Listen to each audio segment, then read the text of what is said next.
Hey, and welcome to Turo Fitness Podcast, a podcast for people who want to get no BS information about fitness and know that fitness is about so much more than losing scale weight. It's about feeling confident in your skin and empowered in your life. I'm your host, Turo Virta, personal trainer, strength and nutrition coach, and most of all, a husband of my beautiful wife, Miriam. Each week, my guests and me will give you some no BS fitness tips and motivate you to take action in your own personal fitness journey as we talk about nutrition, exercise, mindset, personal development, and executing in life with enjoyable but still effective strategies. If your goal is to look better, feel and be strong and experience transformation from inside out, you, my friend, are in the right place. Thank you for jumping in, and now let's jump into today's episode. Hey, and welcome back to Turo Fitness Podcast. Today's guest is someone who blends science, health, and real-life practicality in a way that's truly fascinating. I'm excited to welcome Dr. Torkil Færø, Norwegian physician, best-selling author, photographer, and the mind behind the groundbreaking new book, The Pulse Cure. I hope I pronounced your name correctly, Torkil, but first of all, welcome to my show. Thank you, Turo. Great to be here. Yeah, it sounded all right. I know the Norwegian letters and names are a bit difficult to pronounce, so very good. No, that's I'm originally from Finland and studied Swedish, which is kind of same. It's not exactly the same, but I should be better at it. But it's a while ago, so sorry for forgetting. So you are on your mission to look something what is often overlooked, and that is heart rate variability, or HRV, how to say it. And you are using. Tell me a little bit first how more about a little bit about yourself, what you are doing, and what is HRV. Yes, I am a Norwegian doctor, medical doctor, and yeah, I've been working all around Norway for 26 years as a doctor. And as you say, 2 years ago, I wrote the book, The Pulse Cure, that was just an instant success in Norway, just been a huge bestseller, translated into 7 languages, among them English and Italian. I know you are in Italy. And that is a book about how to use the wearable technology like we have in the smartwatches and Oura rings and the Whoop band and all the different new technology that can track our heart rate. And heart rate variability is a measure of the state of our physiology. So it's a really, really important number to track to keep your health in a sustainable balance. Because so many people, they live a life that is filled with too much stress, and they may also be undertrained and underslept, so they may have too little physiological capacity just for everyday, the stress of everyday life. So the book is really the best knowledge on how to optimize sleep, nutrition, exercise, active rest, like recovery, like meditation and cold water immersion and all that kind of things. And the luck is that the heart rate will reveal how effectively we can use these tools or these strategies. So following the heart rate is just a fantastic way to balance your stress. Awesome. And this is like something because I'm if you look like I have a sport watch, and I love to use and track all my for example my sleep, my workouts, stuff like that, and that heart rate variability is one of the most interesting things, and you see some number there if you go to, for example, if I look my sleep data, and there is some number. So is there some number what is like kind of good or bad for that, and what those numbers tell us? Yes, so I can explain first what is heart rate variability, and that is not the Absolutely. heart rate in itself. Like you could have a heart rate of 60, for example, when you're resting, and 150 when you're working out, and so on. But heart rate variability is the variation between heartbeats. So when we are in the restful mode, the parasympathetic mode in the autonomic nervous system, then the heart rate will go up when we breathe in, and it will go down when we breathe out. So that is a sign that we are in the restful state. And when we are in the stressed state, for whatever reason, whatever it's the mental stress, maybe you have been eating something you cannot tolerate, maybe you are in the week before menstruation for women, maybe you have been drinking alcohol, or you are overtrained, or many different things that can cause your body to go into a stressed mode. When you are in the stressed mode, then your heart rate will beat at a steady pace, regardless of you breathing in or out. And this way, the watches can keep track of this system and see if we are enough in the restful state compared to the stressful state. And then, of course, with millions of users and algorithms and artificial intelligence and all the big Mhm. data that we have now, they can give you an estimate whether your stress level is sustainable or optimal or not. And we are not really equipped to know this.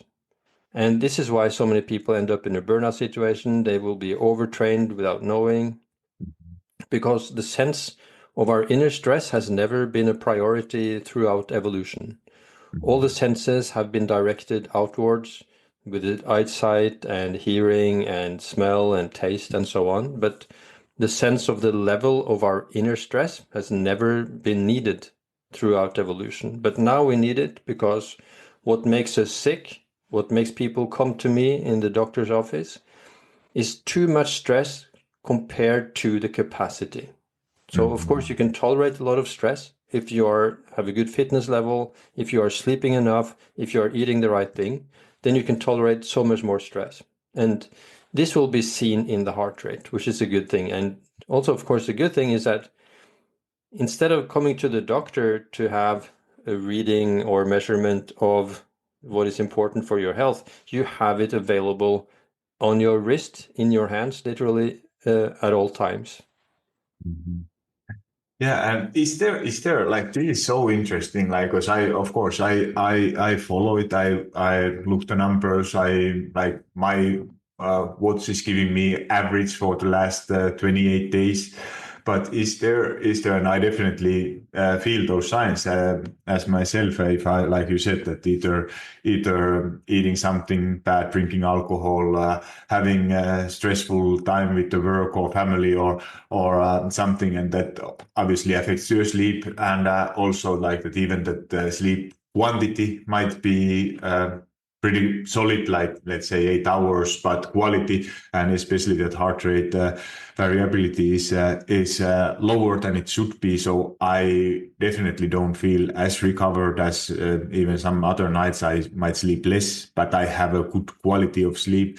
So is there some, is those values what you see from your tracker, are they individual, or is there some kind of values what you could say that this is okay level, or this is bad or good, or Yeah, it's the heart rate variability that you will get will be a measurement of the average throughout the night. That's the most Mhm. common number that you will get from your Yeah. Polar watch or from your rings and from your Garmin and whatever. And that number is highly individual. So it's estimated that maybe up to 50% is a genetic variation, Mhm. which means that you shouldn't compare your number to anyone else's. Mhm. Because say you have 40 milliseconds in heart rate variability, maybe your friend has 80, you could Mhm. still have exactly the same level of health. Mhm. And so it doesn't really make any sense to compare to someone else. But of course, on average, the lower your heart rate variability will increase the probability that you are under too much stress Mhm. on an average, on a population-based research, so to speak. But for the individual, The only thing that matters is what you are able to get out of your heart rate variability under the perfect circumstances. So maybe in the summer, you don't have too much work, you haven't been drinking wine, you have been eating salad and healthy things, then maybe you would find your top heart rate variability. And of course, you cannot have that every day. And we are supposed to be flexible. You're supposed to be able to stress and perform and use all your forces at times, maybe for several days in a row, maybe a week or two.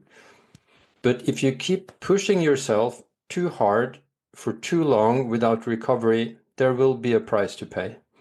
And you increase the chances of getting normal infections, you increase the chances of getting all kinds of lifestyle diseases like heart disease, like cancer, like autoimmune diseases, almost anything. Because if your heart rate variability is low, it's a sign that your immune system is under pressure and does not work at full capacity, so to speak. So it will lay the ground for the terrain for all kind of sickness and illnesses.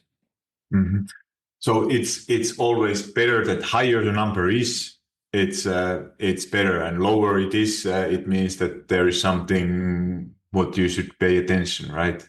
That's right. That's right. All right. So how is that tracking that your heart rate variability? How could it help then people to prevent illness or burnout, or what are signs how you can actually say that now I'm in danger to get sick or burnout or something? Usually the different kind of wearables would warn you. Like if I have the Whoop band, it will give me a red sign. In the morning, I will get red, yellow, or green. So you want to be in the green most of the days. You cannot be in the green all the days. If you don't push yourself and have some yellow and red days, you know, you will not build your capacity. So you will find a good balance between the recovered days and the stressful days. And these wearables will give you that estimate and tell you that now you should relax. You are stressing too much. You get too many red days.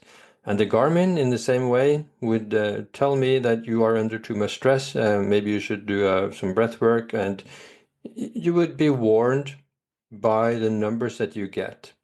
And the same with the Aura Ring. It would, if I've been drinking, it will tell me that I need a rest day. It will turn off the measurements and just tell me, now you need to rest. And you would not go into a burnout situation or be overtrained without these devices telling you way before that you are pushing yourself too hard. So you recommend everyone to track their sleep or that heart rate variability? Yes, at least most people. Some people will be too stressed by it. Some people would not be interested either. So I call this a dashboard to our health and physiology. So it depends on whether you want that or not. You can compare it to the dashboard in your car. You want to see your speed. You want to see how much fuel is left. You want to see that your engine is not overheating. You want to know the outside temperature in case it gets below zero and the roads get slippery and so on. And this is the kind of information that you can get to your own physiology. Because these trackers, you know, they will count your steps, they will count the heart rate, they will measure the temperature, body temperature, your oxygen level, and your pattern of movement. And from these different biometrics and throughout, you know, the combination of big data and artificial intelligence, they will give you an insight to what's under the hood, like in your car, that you have no other access to, because you're busy living your life. You don't really have attention to these things, and these devices help you, just like we need these numbers for other things in our lives.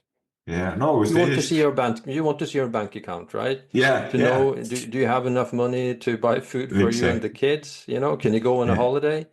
Okay, Yeah. if you have no idea what's in the bank, if you don't know how much shopping costs, you're kind Yeah. of blind, and we are kind of blind to our own body budget. So it would Uh-huh. be like you don't have any insight to your salary or your bank Hmm. account. Yeah, no, that's a great example, and reminds me like all what I used to say, like that, who say I have a people like when I work with the people, and then I ask, like, it's not obviously, it's never mandatory. It's depending on person, if that is causing more stress than it gives you back. But if your goal is to improve your health, lose weight, whatever, if it's saving your money, you probably want to track them, because simply by tracking, you are paying more attention, because what's being tracked, you pay more attention. If you track your steps, if you track your weight, if you track your sleep, you are probably going to pay more attention. But on the other hand, those like because I hear many people are telling that I don't want to wake myself, because my day is ruined if I see a higher number on the scale as I would like to see. Or the same thing like with the sleep. If when I talk with some people, they tell that if I see that I have slept bad, it makes you even more stressed, and causes that. But it's just that, like it's just the data. Like it's like a kind of same thing that if you try to save money, you probably want to know how much you are getting in, how much you are putting out. Or the same thing, if you want to if you want to become more active, you probably want to track your steps, or it's a good way to track your steps. But it's not if someday you get 3,000 steps in and your goal is to get 10,000, that it's not a sign that you should actually quit. It just gives you a feedback that, okay, this day happened 3,000, then maybe next time what else I could be choosing, or what other kind of decisions I could be making. It's kind of same thing with the sleep, and it has been for me such a powerful tool to when I track my sleep, to learn to recognize trends, like what things are affecting. And it was like, at least for me, I talk from my own experience, like I used to, and I still have, I know I have many people, clients, who are telling me that, for example, alcohol is that they fell asleep so much easier. They sleep better when they have been drinking. And I said, you might fall asleep faster, but your sleep quality will never be as good as without alcohol. And it's just for me, for my own examples, like when I look my sleep and I have been drinking alcohol day before, or like usually smaller amounts, like one, maybe two at most. Alcoholic beverages, and if they are not close to my bedtime, there is not huge impact for my sleep. But soon as it start to be later on my bedtime, or if it's more than one portion, then there is a huge impact for my sleep. And of course, I know it. There's your resting heart rate variability, everything is going, and sleep quality, even quantity will be close to same than usually, but quality will never be the same. And I find it's just so powerful to learn. And also with the food, same thing. If I would eat something heavier, or what I might not be able to digest quickly, also affects to my sleep later than usually. So just learning personal. Of course, these are just my own personal examples, what I have learned, and they are probably for every person different. Or workouts, for me, it's a hard workout late at night. I'm playing ice hockey sometimes really late at night, and of course that adrenaline, stressful body, it affects also to sleep. I can't fall asleep. There's problems. And sleep quality will never be the same than if I work out, for example, earlier in the day. So just a few things what affects to your, at least for me, for my sleep, heart rate variability. Yeah, and that sounds like very common things to react to. And of course, when you start regulating a little bit, At least that that if you have those kind of ice hockey training, you know how it will affect your sleep. And then maybe, for example, one of the strategies in the pulse cure is cold. So maybe you will find out that after the ice hockey training, you can do a cold water shower or even in an ice tub, and you can see that your stress level goes down and it's easier to sleep also. So the Pulse Cure, my book, is full of these different strategies that you can use to manage your stress. Because, of course, if you see that you are stressed in the night and you don't know how to fix it, then it becomes even more stressful. But when you can identify the stress and then go to the book, because this book is actually the world's first guidebook into regulating your autonomic nervous system with wearables for some incredible reason. And that is why it's been selling so much. And when you get these strategies, it becomes easier because it's like if you get some trouble with your car and there's no driver's manual or there's no book to show you what to do, okay, then it becomes stressful. So you need to find the tools. And what is good is that the same tools will give you more well-being in the moment and better performance, but it will also increase the chances of you living a long, healthy life. And this is all connected to heart rate variability. So you can Google any disease almost that you can think of, and if you Google it together with the heart rate variability, you will find out that there's lots of research. Of course, now you could probably use ChatGPT instead of Google, and it will present you with so many different research studies, because this is an easy biometric to get once you are studying people. This is very, very common. So there's so much research on this also. Is there, you told about your book, would you mind sharing some other helpful strategies to improve how to use that HRV, or just an example situation like that? I love that cold shower or ice bath later after hard workout, for example, close to bedtime, which helps to reduce stress. Is there some other example what you would like to share, like situation? Yeah, we can take some advice on sleep, for example, and that would be, just as you said, to avoid eating anything closer to 3 hours before you go to bed. Dropping alcohol, of course. According to Whoop, the band that Cristiano Ronaldo uses and many other athletes, alcohol is the worst stressor of all. So stay away from alcohol. And then 2 hours before you go to bed, you should dim the lights, because we know that the light has so much impact on the circadian rhythm. So dim the lights 2 hours before you go to bed. Keep your bedroom really dark and a bit cool. So in centigrades, that should be 15 to 18 centigrades would be ideal. So that would be some of the strategies that you could use. When it comes to sports, maybe do a lot of the training in zone 2. Easy training, so you don't need to push yourself too hard if you are under a lot of stress.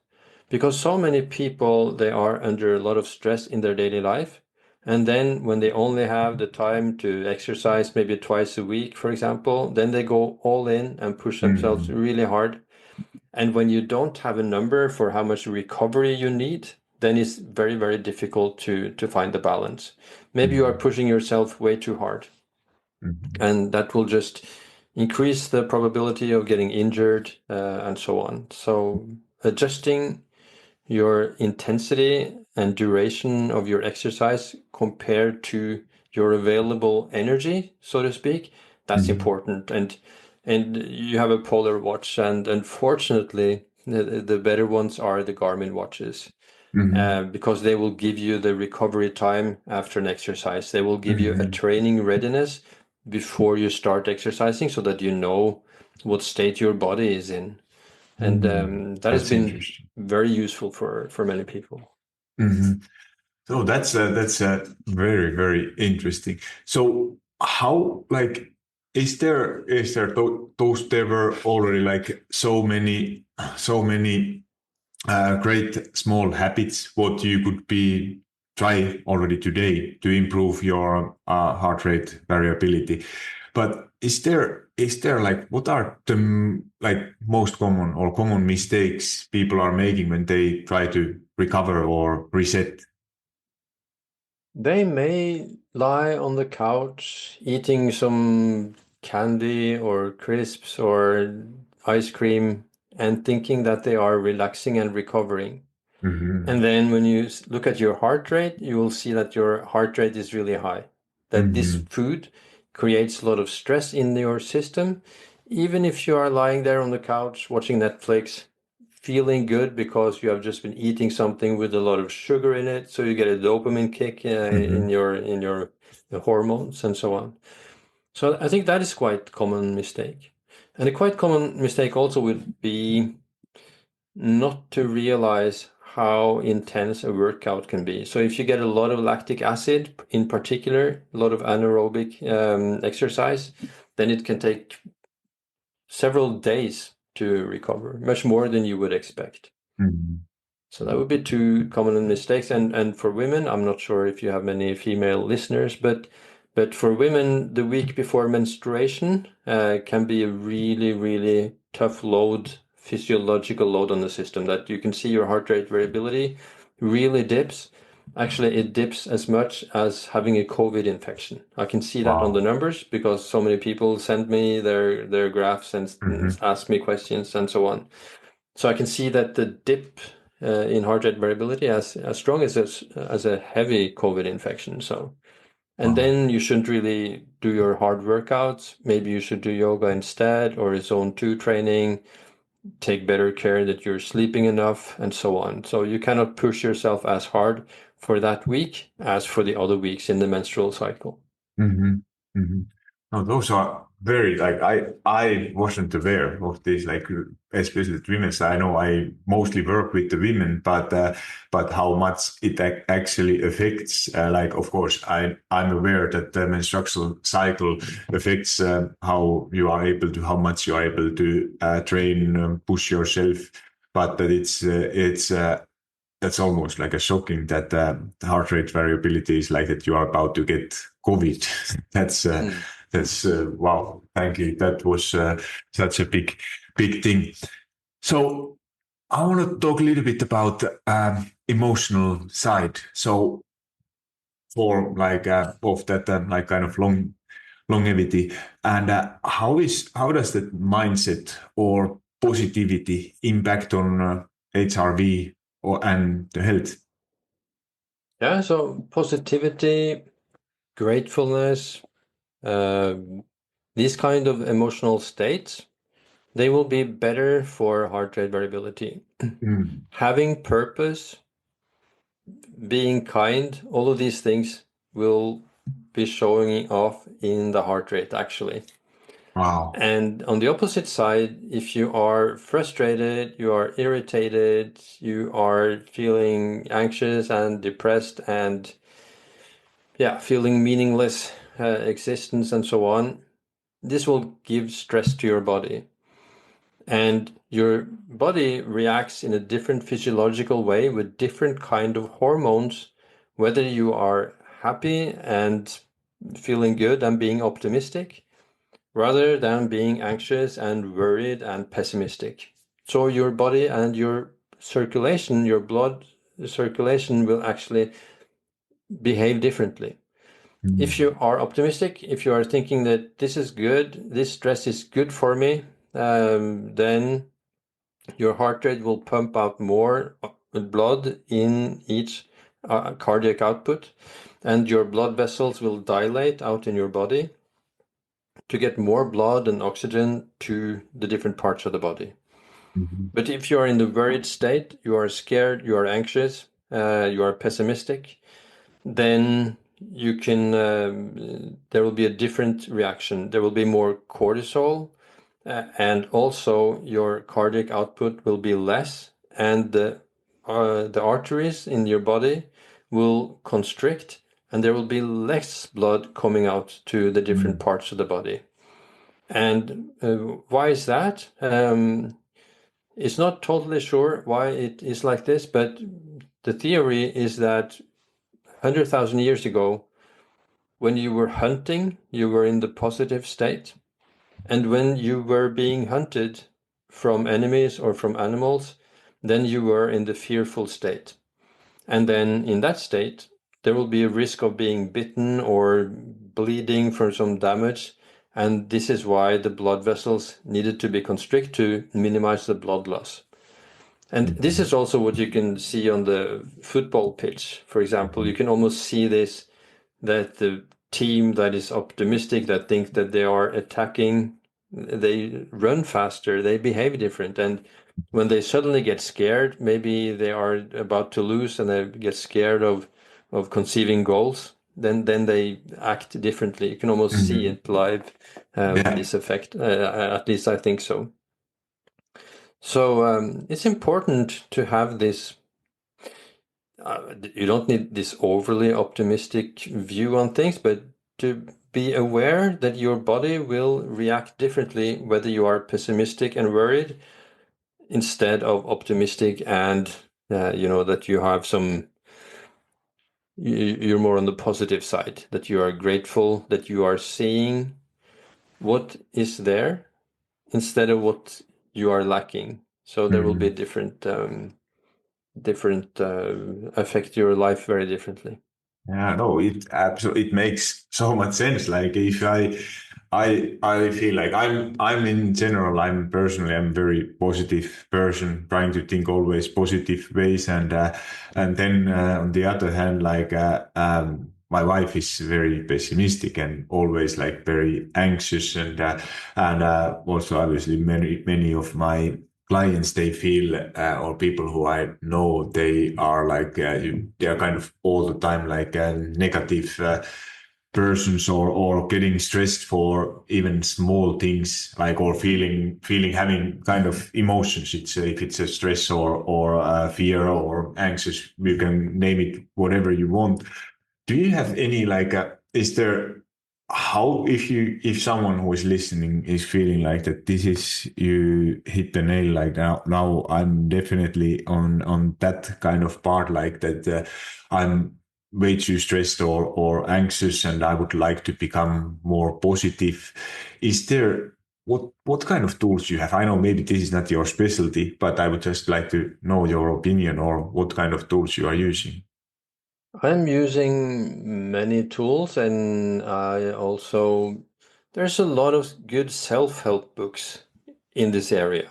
Mhm. I've actually written a book, it's not released in English, called The Camera Cure, which is about how to use coping skills, how to use your mind, how to think uh, to be productive. And for example, if you're worried, there's a great book by Dale Carnegie.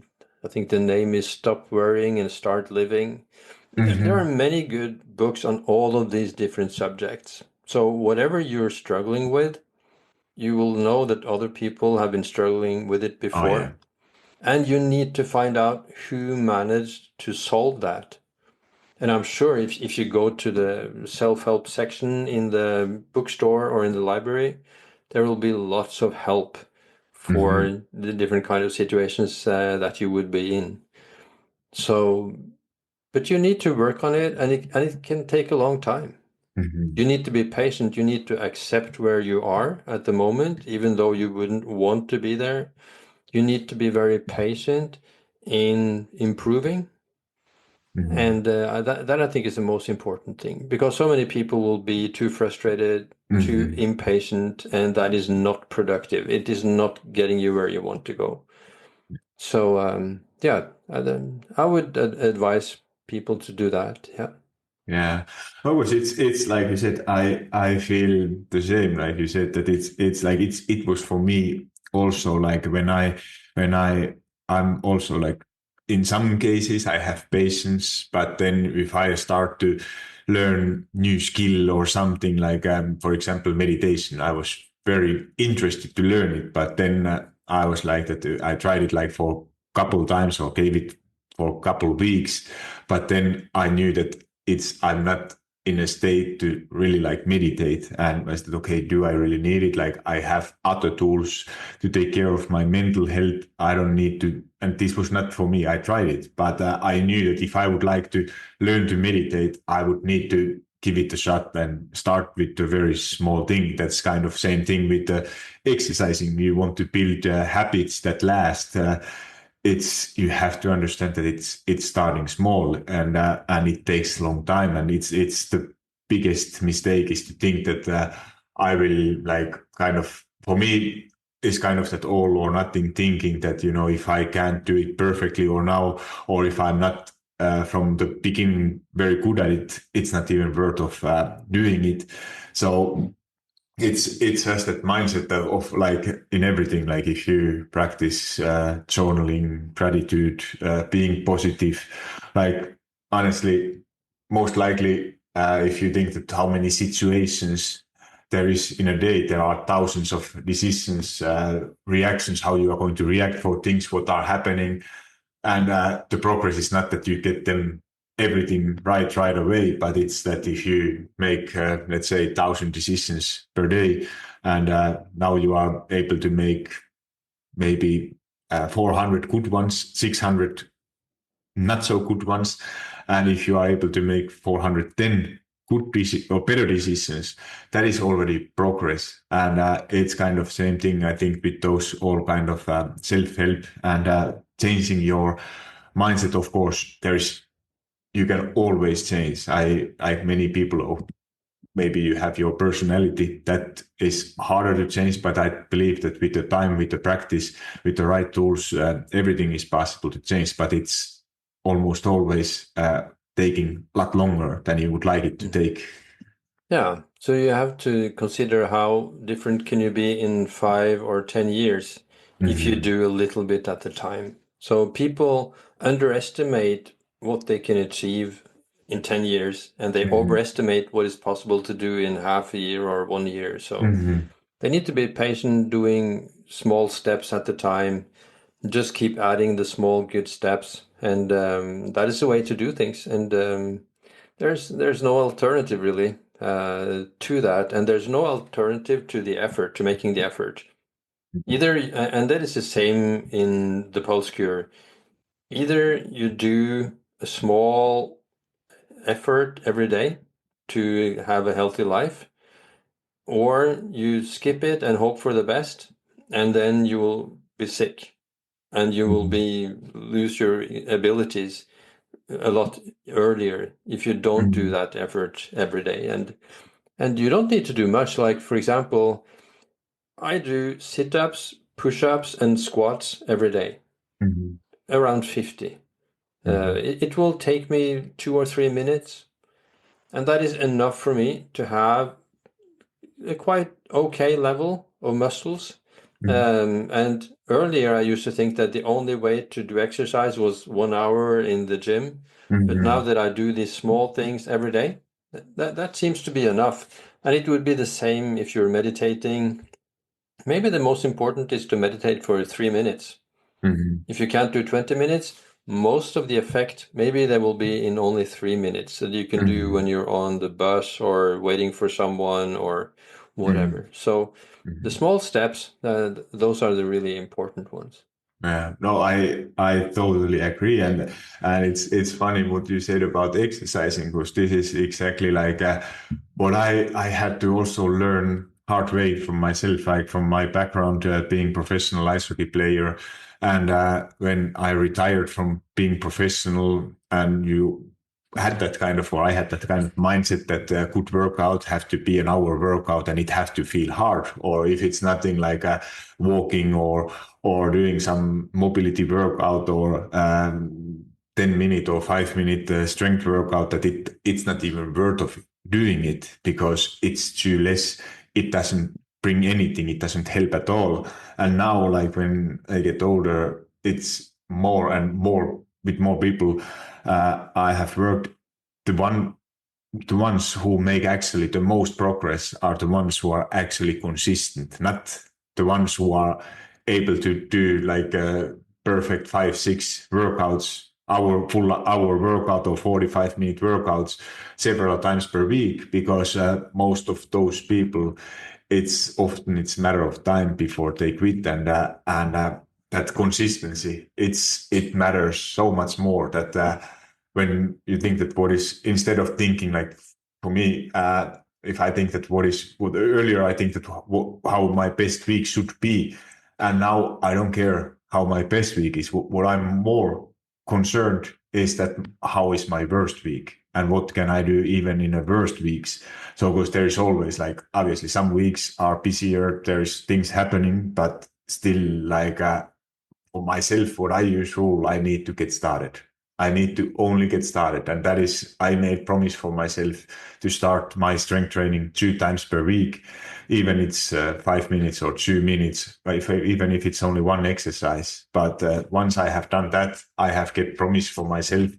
And then next week or next day is another chance to start keeping those promises what you make to yourself. And then if you can't keep promises what you make to yourself, then it's time to lower your own expectations.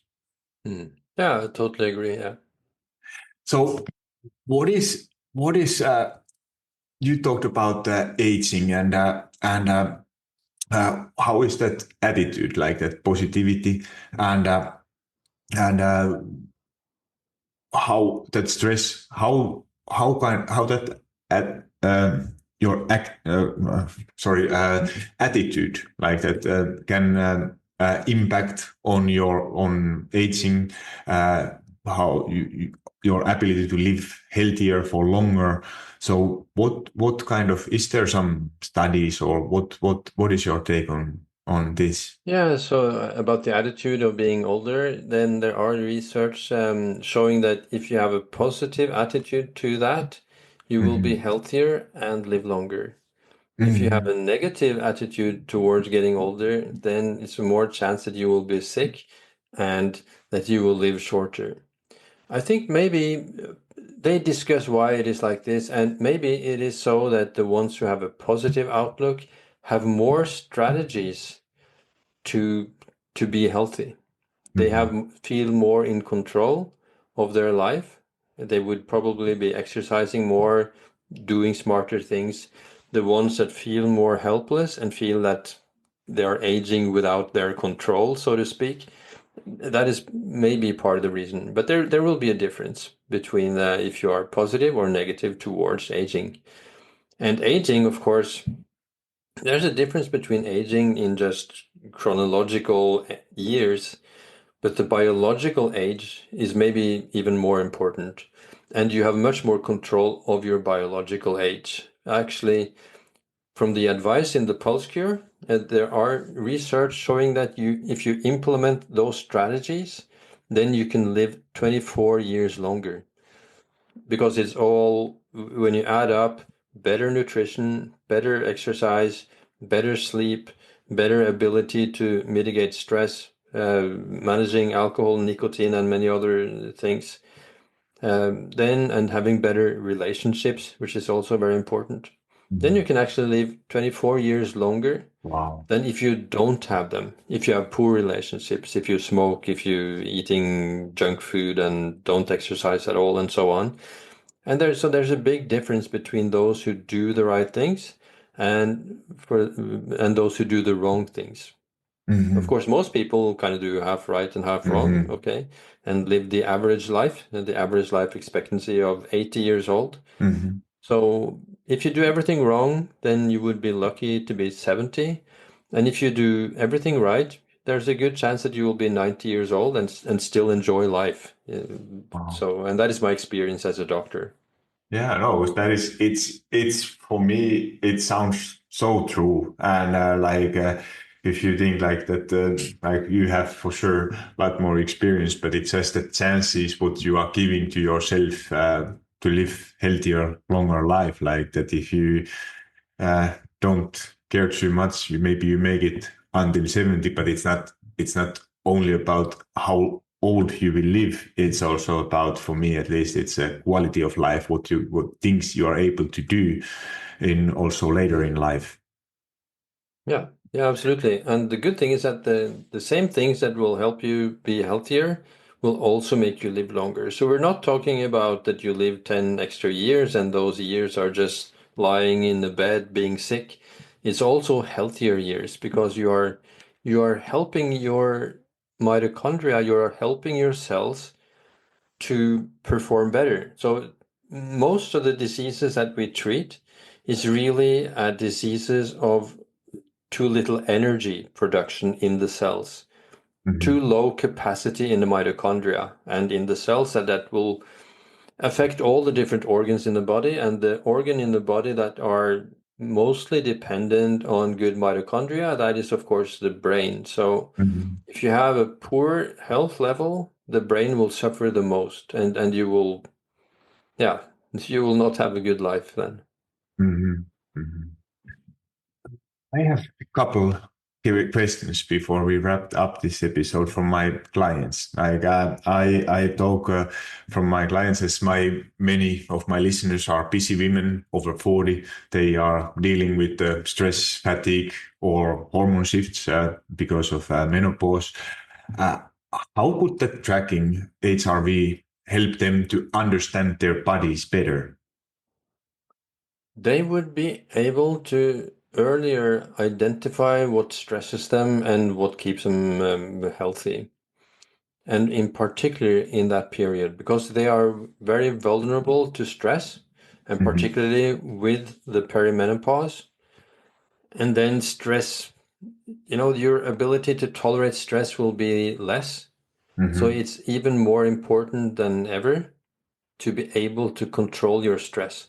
And of course, what you can measure, you can manage. So when you see the stress measured in your heart rate, it is a lot easier to adjust the intensity in your life Mm-hmm. and also to identify what adds to the stress.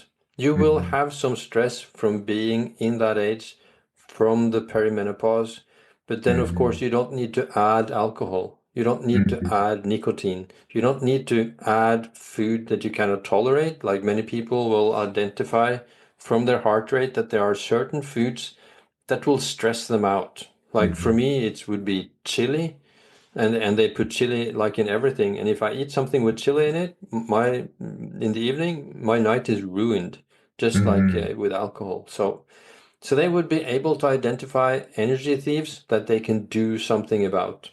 There will be something that they can't do anything Mm-hmm. about, like their age, for example. But there will be things that they can control. So that is actually one of the groups that are most happy about the Pulse Cure, the book, that in that Mm-hmm. age group. And of course, when they get into the menopause, they would be able to get hormone replacement therapy. Mm-hmm. And the effectiveness of that, many people tell me, can be measured in heart rate variability. When they find the right dose and the right Mm-hmm. medication, their heart rate variability improves. Mm-hmm. So this could be particularly interesting in that age group. Yeah, and then if somebody is like, what is interested now, you are a very good salesman. I hope all my listeners are going to get your book as these are, I'm sure, like I gotta be honest, I haven't been reading it. I'm curious to read it. Hopefully soon. I have a couple books in my to read list, but I love to read, and I'm really keen to get into your book and read all these things, as this is so interesting for me to learn new things. But if somebody is now interested to start to track their HRV, and what are kind of the best like kind of low cost tools or wearables to get started with the HRV? Yeah, so the by far best tools are, unfortunately for Finland, it's the Garmin watches. But it's Yes. good also because the thing that is best about the Garmin watches is that they bought the Finnish company Firstbeat. Okay. So Garmin will use Firstbeat's algorithms in their system. Mm-hmm. And Firstbeat is a Finnish company with more than 20 years of experience with physiological measurements. Mm-hmm. So that I think they are the best one out there. So both the cheapest option and the best option for micromanaging your stress levels, that would be the Garmin watches. And then, of course, you have other ways like the Aura Ring, the Whoop Band. But in my mind, Garmin is really, really the best option. And you would probably get them from like $250 or €250 Uh-huh. for a really good one. So it Uh-huh. doesn't need to cost a lot of money. Of course, you can buy it secondhand, and so it doesn't really need to cost a lot. Mhm. And of course, if Mhm. you use it and you learn something, you can pass it on and sell it. So Mhm. so it's not really really expensive if you find out that it's not for you. Mhm. So, and then what is one simple action someone could take today after listening this episode to start balancing their nervous system? The most important thing would be to minimize alcohol. If you Mhm. want to feel better, to have more energy, by far. And 90% of people drink alcohol, so there's a good chance that your Mhm. listeners will be drinking alcohol. So that would be the most important thing, to minimize it. Only keep the ones that you really want to if there's a birthday or a celebration or a special occasion. But when you could just as well have a cup of tea, have the cup of tea instead, I would Mhm. say. That's the most Mhm. important. And I would also say about the book that it's also an audiobook. Mhm. So you would be able to listen to it also while you're training or doing Yeah. other No, absolutely. activities. That is like my favorite way is to when I go for a walk or something or driving with the car to listen either podcasts or some books. So that's a great tip. Uh, then last rapid fire wrap up questions. So if I have three questions and just curious to know your opinion or answer. So, one myth about HRV or stress you wish would go away. Could you repeat the question? One What? myth about HRV or stress Ah, you wish would go away. that would be that stress is only bad. So stress would be good for you. It will build your resilience and your capacity, but you need to recover. So Mhm. if you just stress without recovering, you have not gained anything. But you can really stress and make it be positive by recovering enough. Mhm. And what is your to go recovery or energy boosting habit right now? Mike, could you repeat again? What is your to go to like what you are using yourself kind of recovery or energy boosting habit right now? That would be that is good for a finish. It would be the sauna and the cold plunge. Hmm. So I just did it yesterday, and usually I do it at least during the winter, once a week. So I Hmm. go into the sauna and then out into the water, and I actually use my watch, my Garmin watch, to adjust how long time in the heat and how long time out in the water. Uh-huh. And I actually released a reel on Instagram Uh-huh. yesterday about that, about how I use it, and that one is in English, so your listeners will be able to see that and listen to Uh-huh. that, how I use it, so that I don't stress too much and that I go out of the sauna and I'm not exhausted, because heat is very, very stressful for your body. Mhm. And Mhm. also in the same way, the cold can dampen inflammation. So to use temperature deliberately by watching your heart rate, that is also very good. Oh, that's interesting. I'm going to try it. I love sauna as well. Trying to also at least once in a week going for sauna. After that, obviously cold shower or cold water, ice bath, whatever is possible. I have a cold shower option for myself in most days. So that is mine. I gotta check it. I never actually done with the look my heart rate while doing it. It's just going to check your Instagram reel. I watch your account. It's very helpful tips, especially those what I could understand. I think you post with the both languages in English and in Norwegian, but those English ones. There's a very, very good tip. So make sure you go to follow Dr. Torkil in Instagram. So then last question is a book or practice that changed the way you think about health. The book or practice? I think there are so many books because I'm reading maybe 50 books a year. Wow. But if it would be one book, maybe The Body Keeps the Score. At least that was the book where I became aware that heart rate variability is such an important biometric. So The Body Keeps the Score by Bessel van der Kolk. He's a psychiatrist. It's a really, really good book on trauma and how to deal with trauma, and that affects so many people. So I would say that book. Awesome. So please tell what was the name of your book again for those who missed it and where to get it. Yeah, the Pulse Cure, which is available everywhere. I'm not sure where your audience is. You are in Italy, but it's also out in Italian. Yes. And it's also on Amazon. You can buy it on anywhere, even on your iPhone. It's in the book app on iPhone. You can download it as a audiobook or an ebook also. Awesome. And where people can find you? What is the best place if somebody wants to message you? That would probably be Instagram or LinkedIn. I'm on my own name on LinkedIn, and then Dr. Torkil, dr.torkil on Instagram. And I have an English-only Instagram too, which is a bit smaller than called doc_Torkil, that I will be using more in the future with only English-speaking content. Awesome. Thank you so much. Is there anything else you want to add information about you? I will add by the way, all these links to show notes, so you can find those links in the show notes.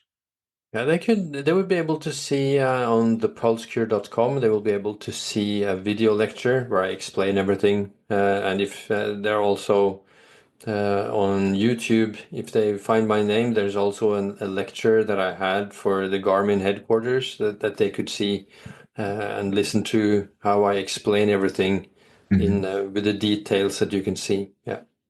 Awesome.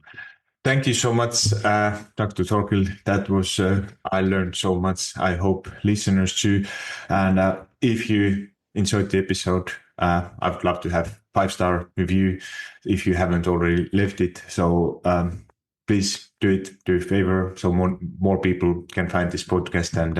And thank you so much for your time, Dr. Torkil.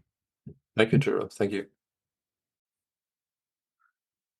Hold up, friend. Do you love Fit Me Turo Fitness podcast? If so, the best way to say thank you is to subscribe to the podcast and leave a review on iTunes.